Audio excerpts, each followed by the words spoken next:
Hello viewers, পরীর রাজা পরিচালন চ্যানেলে আপনাদের সবাইকে স্বাগত। তো থাম্বনেলে আপনারা দেখতেই পেরেছেন যে কিভাবে পরী সাধনা করতে হয়।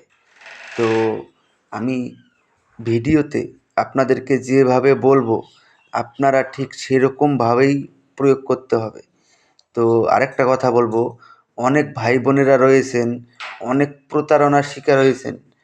তো আপনাদেরকে আমি একটা কথাই বলবো যে আপনারা যাকে দিয়েই কাজ করান আর যাকেই আপনারা টাকা পয়সা দেন তার সম্বন্ধে একটু যাচাই করে নিয়ে তারপরে টাকা পয়সা দিতে যাবেন।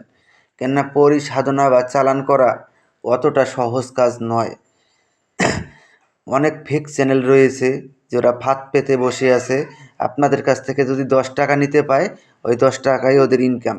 তাই আপনারা অত সহজে কাউকে টাকা পয়সা দিয়ে ধরা খেতে যাবেন না। আর এটা আপনারা নিজেরা করুন, আমি আপনাদেরকে যেভাবে বলছি সেভাবে প্রয়োগ করুন। আপনারা নিজেরা করলে নিজেরাই সফল হতে পারবেন। তো এটার জন্য আপনাদেরকে যে কোনো শুক্রবার দিন করতে হবে। এটার জন্য আপনাদের একটা গোলাপ ফুলের মালা, একটা তসবির মালা, আর একটা এই চামড়ির তেলের প্রদীপ জ্বালিয়ে নিতে হবে, আর একটা জালিদার টুপি লাগবে। এই কয়েকটা জিনিস আপনারা একত্র সংগ্রহ করে নেবেন।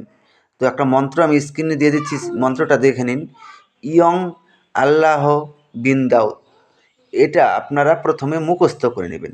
মুখস্থ করে নেওয়ার পরে যে কোনো শুক্রবার রাত ঠিক 11টার সময় নিজের কোনো একান্ত ঘরে বসে, এটা 3 দিনের সাধনা, 3 দিন করতে হবে।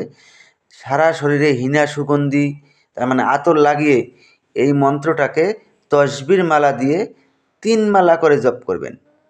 জপ শেষে দরজা বন্ধ করে সেদিনের মতো ঘুমোতে যাবেন। ঠিক 3 দিনের মাথায় গোলাপ ফুলের মালা সামনে নিয়ে বসবেন। 3 মালা জপ করার সঙ্গে সঙ্গেই পরী এসে আপনার সামনে প্রকট হয়ে যাবে। যখন পরী এসে আপনার সামনে প্রকট হবে তখন পরীর গলায় আপনারা গোলাপ ফুলের মালা পরিয়ে দিবেন। পরী মালা স্বীকার করলেই সাধকের বশ্যতা স্বীকার করে নিবে এবং সাধকের আদেশ অনুযায়ী কাজ করবে। তখন সাধককে পরীকে বলতে হবে, আমার কাছে আপনাকে 3টি শপথ করতে হবে। প্রথম শপথ, আমি তোমাকে যা আদেশ করিব তা সঙ্গে সঙ্গে পালন করিতে হবে। দ্বিতীয় শপথ, আমার অনুমতি ছাড়া তুমি কোথাও যেতে পারবে না। তৃতীয় শপথ, আমি তোমাকে যখনই স্মরণ করিব তখনই আমার সামনে এসে প্রকট হতে হবে। এই 3টি শপথ করার ফলে ও আপনার আজীবন বশ্যতা স্বীকার করে নেবে এবং আপনার আদেশ অনুযায়ী চলবে। তারপরে আপনি ওনাকে জিজ্ঞাসা করবেন যে আপনাকে কী নামে ডাকলে পরে আপনি আমার সামনে এসে প্রকট হবেন।